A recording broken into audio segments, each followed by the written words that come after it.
Do not pronounce these letters at the ends of words in English. We all know that English is so annoying. The way a word is written and the way a word is pronounced can be two very different things. That is why I've created this lesson to make life easier for you. Today we're focusing on silent letters at the end of words. I am going to teach you the rules so that you can identify silent letters and pronounce words more clearly. Remember, I'm teaching my pronunciation of these words. I speak English with a modern received pronunciation accent. And if you want an accent like mine, I think you'll be interested in my 5-day British accent bootcamp. It's 5 days of 5 focused pronunciation lessons. Each day is really practical and full of interactive exercises to help you master vowel sounds, consonant clarity, and the way British English naturally flows from word to word. At the moment, I am offering 2 things. 1, a huge discount, and 2, lifetime access. I know these 2 things are very important to my students. To learn more and join, click on the link in the description box or scan that QR code there. I will see you inside. Let's begin with the letter B, the silent B. Do any come to mind? Well, they all end with MB. Words like, and repeat after me, bomb, comb, and climb. We don't say bomb, comb, or climb. The letter B is completely silent, so each of these words ends with a sound. Bomb, comb, climb. Here are some more examples. We have tomb with the long oo sound. Womb, again with the long oo. Lamb with the short a vowel sound, and limb with the short I sound. We also have a few words with the vowel sound, as in up. For example, and repeat after me, crumb, numb, thumb, dumb, and succumb. Notice the stress on the second syllable there, succumb. And finally, one more actually, plum. Now, plum is a word that I hear mispronounced all the time. What do we call a person who fixes water pipes? A person who plumbs, right? A plumber. Plumber. The B stays silent, even when we add the letters ER. So it's plumber, not plumber. In fact, the letter B usually stays silent if we add a suffix to these words. For example, bomb, bomber, climb, climbing. We do have to be careful though, because sometimes the B sound does come back when we add a suffix. For example, crumb, crumble, crumbling, and bomb, bombardment. Oh, and I have one last silent B word for you. Now, I know the letter B isn't strictly at the end, but students make mistakes with this all the time.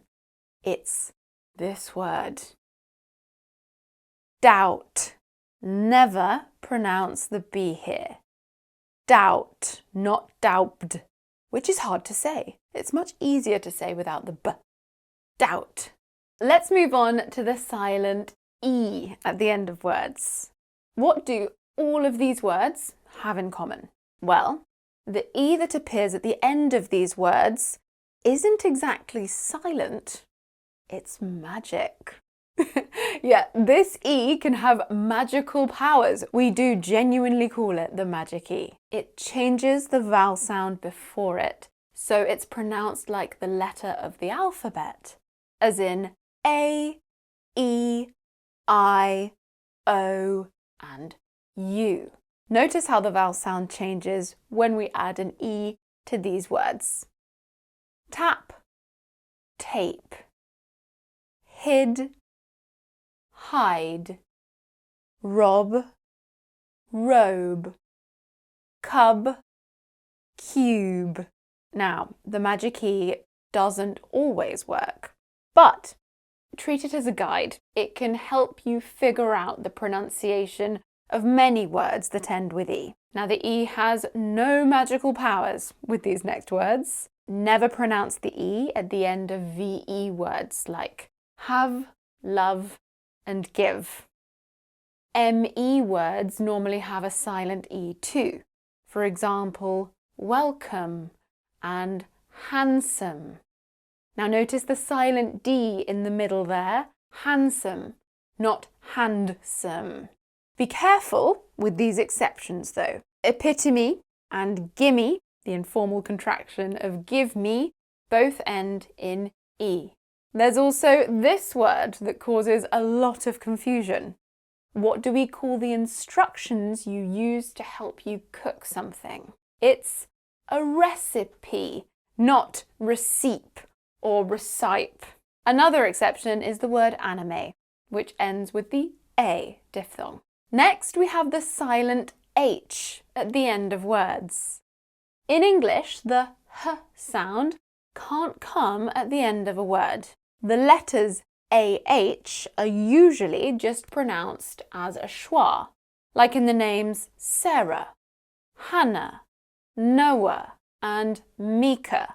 The H is silent. We can also see this AH combination at the end of words like hurrah and cheetah. You'll also see quite a few words ending in the letters CH.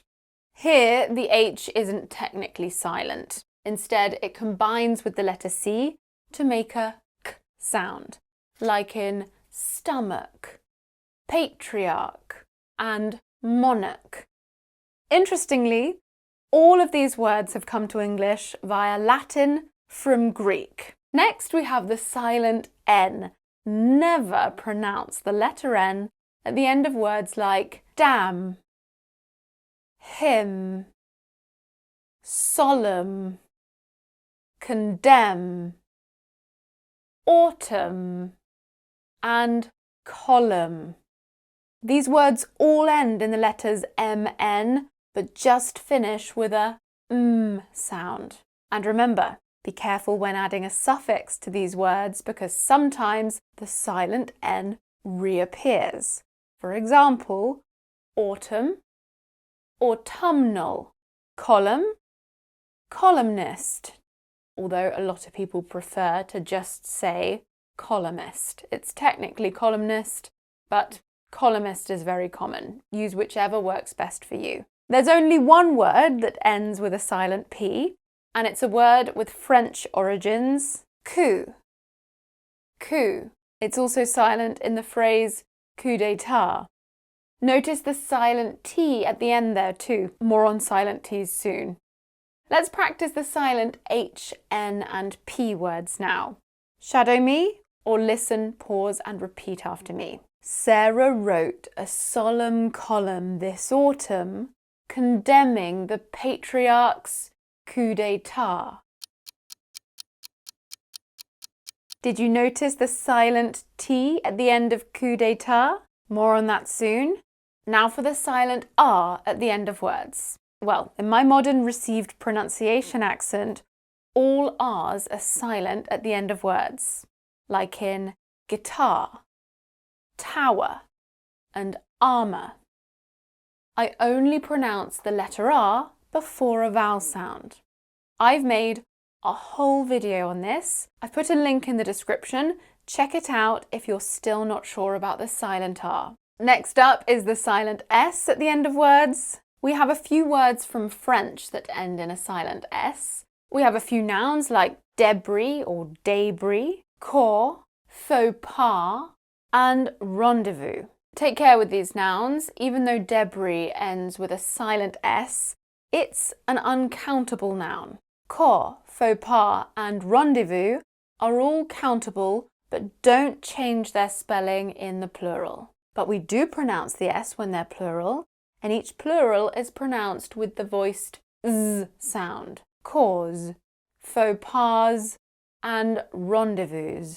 We've also got the preposition vis-à-vis, meaning in relation to, and the US states Illinois and Arkansas. Never pronounce the S at the end of these words. Let's look at some silent T words now.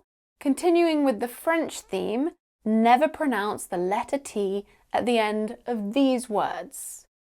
Ballet, gourmet, buffet. I hear these words pronounced ballot and buffet all the time, but the T is silent, so the word ends in the A vowel sound. Ballet, gourmet, buffet.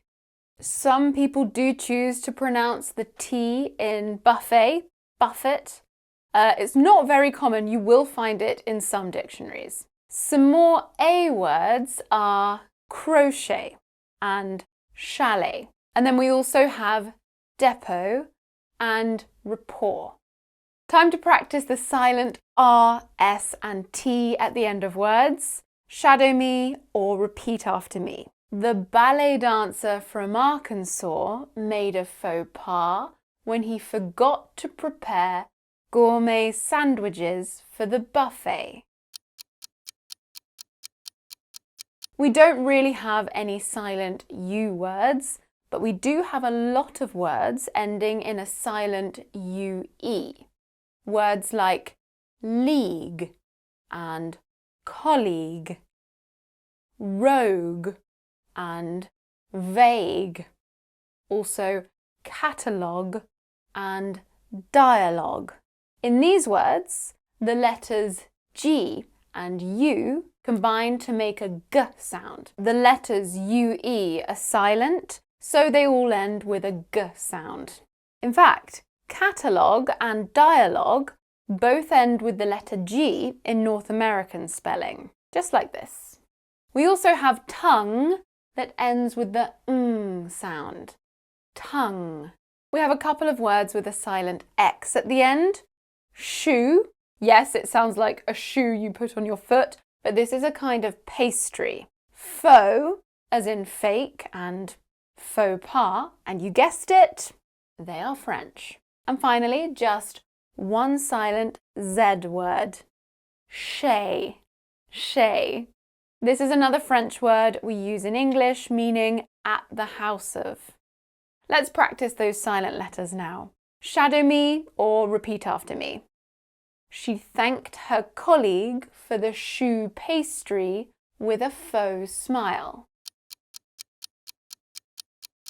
Right, my lovely students, that brings us to the end of today's pronunciation lesson. Were there any silent letters here that surprised you? Let me know in the comments. Don't forget to join my 5-day British accent bootcamp. Over 1,000 students have participated and their feedback has been amazing. Remember, we are offering a huge discount and lifetime access. The link to join is in the description box, or you can scan that QR code here. I will see you soon for another lesson. Mwah!